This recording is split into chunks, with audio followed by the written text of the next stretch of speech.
গত বছরের ৭ অক্টোবর হামাসের আল আকসা ফ্লাড অপারেশনের জবাবে গাজার বিরুদ্ধে শুরু হয় ইসরায়েলের প্রচণ্ড আক্রমণ। এই সংঘাতের ফলে পরিস্থিতি চরমে পৌঁছায় এবং এতে বহু মানুষের জীবন বিপন্ন হয়। ইরান এই পরিস্থিতিতে ফিলিস্তিনের পাশে ঢাল হয়ে দাঁড়ায়। তেহরান তার প্রক্সিদের মাধ্যমে ইসরায়েলে হামলা অব্যাহত রাখে আর একেবারে প্রয়োজনীয় মুহূর্তে নিজেই মূল মঞ্চে আবর্তিত হয়। ইরান নিজেদের সামরিক শক্তি প্রদর্শন করেছে। ইরানের শীর্ষ নেতা খামেনি শুধু ইসরায়েলের বিরুদ্ধে প্রতিশোধের ডাক দেননি, বরং এটি একটি নতুন ভূ রাজনৈতিক অবস্থানেরও ইঙ্গিত দিয়েছেন। সোমবার ইরানের সর্বোচ্চ নেতা আলী খামেনি দক্ষিণ ইসরায়েলে ফিলিস্তিনি গোষ্ঠী হামাসের সশস্ত্র হামলার প্রথম বার্ষিকী উপলক্ষে হিব্রু ভাষায় এক্সে পোস্ট করেছেন। খামেনির টুইট আপাতদৃষ্টিতে বিশেষভাবে ইসরায়েলিদের প্রতি নির্দেশিত। তিনি লিখেছেন, আল আকসা ফ্লাড অপারেশন ইসরায়েলি শাসনকে ৭০ বছর পিছিয়ে দিয়েছে। ইরানের সুপ্রিম লিডার আবারও ইসরায়েলকে থ্রেট করেছেন। প্রয়োজনে আবারও ইসরায়েলে হামলা করার অঙ্গীকার করেন খামেনি। অপারেশন আল আকসা ফ্লাড সফলভাবে পরিচালনা করায় ফিলিস্তিনি যোদ্ধাদের প্রশংসায় ভাসিয়েছেন তিনি। খামেনি নিশ্চিত করেছেন, ফিলিস্তিনি জনগণের অধিকার আছে এমন শত্রুর বিরুদ্ধে দাঁড়ানোর, কারণ ইসরায়েল ফিলিস্তিনিদের জমি দখল করেছে।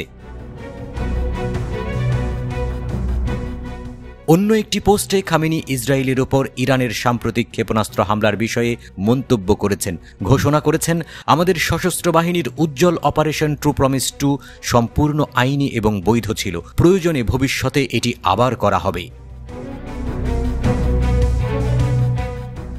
পরবর্তী একটি পোস্টে তিনি যোগ করেন, আমাদের সশস্ত্র বাহিনী যা করেছিল তা হল দখলদারি ইহুদিবাদী শাসক গোষ্ঠীকে তার ভয়ঙ্কর অপরাধের জবাবে ন্যূনতম শাস্তি প্রদান করেছে। ইসরায়েলি রক্তপিপাসু নেকড়ে সাদৃশ শাসন ব্যবস্থা। আগে থেকেই ইসরায়েল এবং আমেরিকার জন্য একটা বড় মাথা ব্যথার জায়গা ছিল ইরান। লেবাননের হিজবুল্লাহ, ইয়েমেনের হুথি অথবা সিরিয়া ও ইরাকের বিভিন্ন সশস্ত্র গোষ্ঠীর অস্ত্রশস্ত্রের পেছনে ইরানের সম্পৃক্ততার কথা এসেছে বারবার।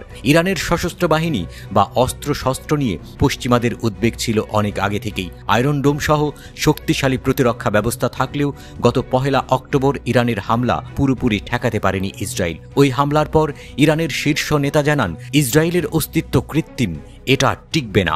ইসরায়েল পুরোপুরি আমেরিকার সহায়তায় কষ্ট করে নিজেদের অস্তিত্ব ধরে রেখেছে।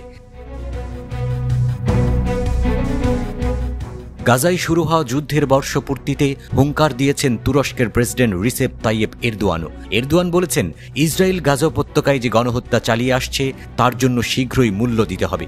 তিনি বলেন, গাজার নিরীহ বেসামরিক নাগরিক, বিশেষ করে নারী ও শিশুদের মৃত্যু আন্তর্জাতিক মানবাধিকারের বড় লঙ্ঘন। এরদোয়ান আরও জানান, যতক্ষণ পর্যন্ত গাজায় গণহত্যার জন্য ইসরায়েলকে জবাবদিহি করতে বাধ্য না করা হবে ততক্ষণ বিশ্বে শান্তি থাকবে না। তিনি বলেছেন, তুরস্ক ইসরায়েলের বিরুদ্ধে কূটনৈতিক ও অর্থনৈতিক লড়াই চালিয়ে যাবে।